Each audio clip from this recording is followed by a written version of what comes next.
Social media पर जैन समाज के सबसे लोकप्रिय जैन न्यूज चैनल महालक्ष्मी की ओर से घड़ी बजाए 8 आपके पास आते हैं हमेशा सुबह और शाम सीधा जय जिनेंद्र के साथ। अपनी विरासतें संभाल लो, समय है कहीं ऐसा ना हो कि हमारी विरासतें इस तरह दूर से पहुंचकर एक हमारा इतिहास ही मिटता रहे और रह जाए केवल जी 2550 साल पहले आपके 24वें तीर्थंकर से जैन धर्म की शुरुआत। आज हम लेके आए हैं आपको इसी पहचान के लिए।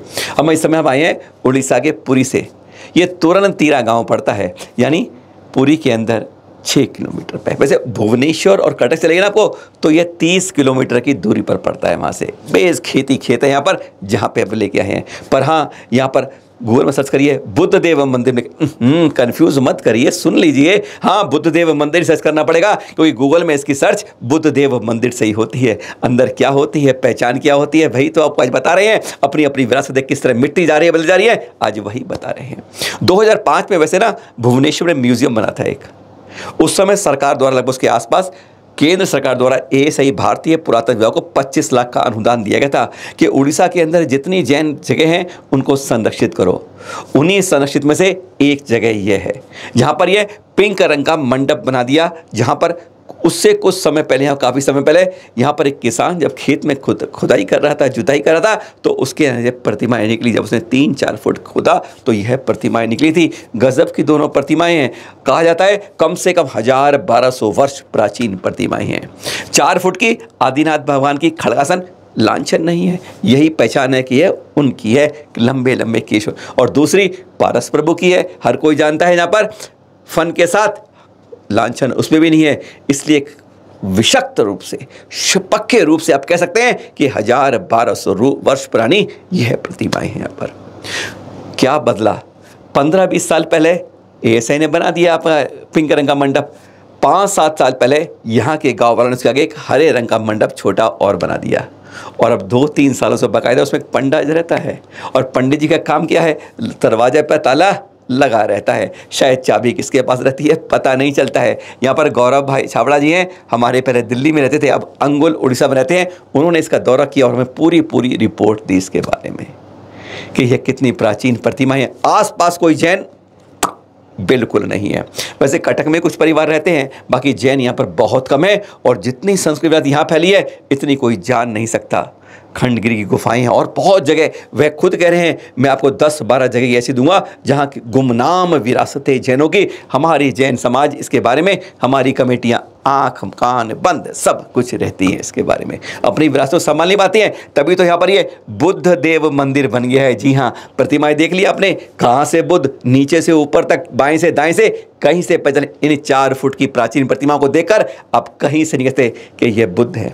यहाँ पर कहा जाता है हमारी सभी तीर्थंकर प्रतिमाओं को, क्योंकि यहाँ पर बुद्ध के बारे में बहुत मान्यता है, इसलिए सवारे भगवान बुद्ध के रूप में इनको पूजते हैं, मानते हैं। तीर्थंकर के रूप में इनकी पहचान हमने न समाज ने कराई, न कमेटी इनके बारे में कर दाती है।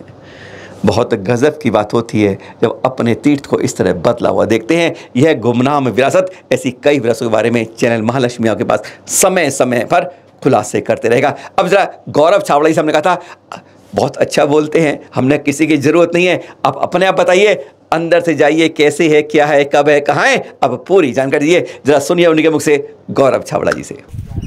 हम लोग इस समय उड़ीसा में पुरी ज़िले के अंदर में एक गांव है बहुत छोटा सा, तुरनतीरा, उस गांव में हैं हम लोग अभी। और आप देख रहे हैं यहाँ पे एक स्ट्रक्चर एक ये बना हुआ है। ये जो स्ट्रक्चर आप देख रहे हैं यहाँ पर, ये जो स्ट्रक्चर है ये कुछ समय पहले आर्कियोलॉजी सर्वे ऑफ इंडिया के द्वारा बनाया गया है। आइए देखते हैं इस स्ट्रक्चर के अंदर क्या है। ये जो स्थान जो मैं बता रहा हूँ आपको, तुरनतीरा गांव है और ये भुवनेश्वर और कटक से लगभग 30 किलोमीटर की दूरी पर है।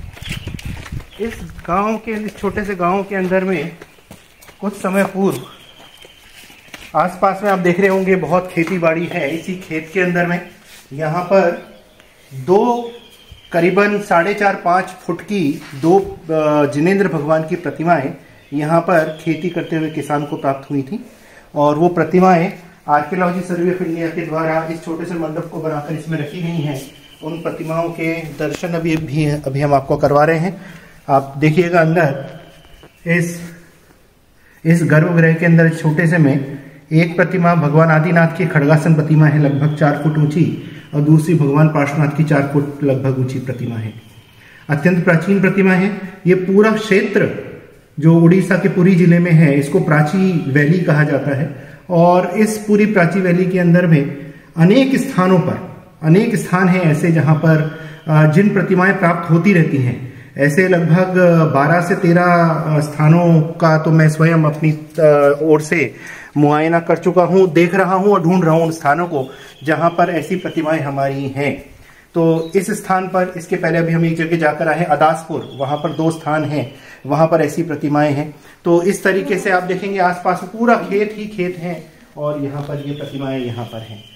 तो आज हम यहाँ निकले और यहाँ निकल के हमने इस क्षेत्र का दौरा कर रहे हैं, तो हमको ये प्रतिमा यहाँ पर आज मिली, पता लगा था, तो हम आज ये प्रतिमा यहाँ पर देखने के लिए आए। पहचान लीजिए अपनी विरासत, सुन लीजिए क्या नाम बन गया है इस मंदिर का।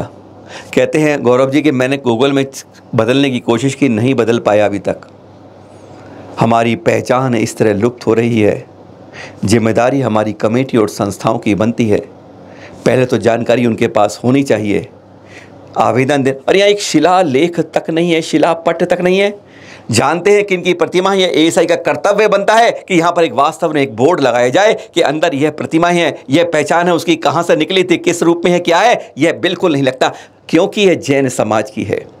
आपको बता दें एएसआई ने ऐसे कई मंदिरों में, कलिका मंदिर में है और जगह मंदिर, हम नाम नहीं लेंगे इस मंदिर का, सब जगह जगह शिलापट पत्थर पर बाकायदा बहुत महंगे महंगे बनाए हैं।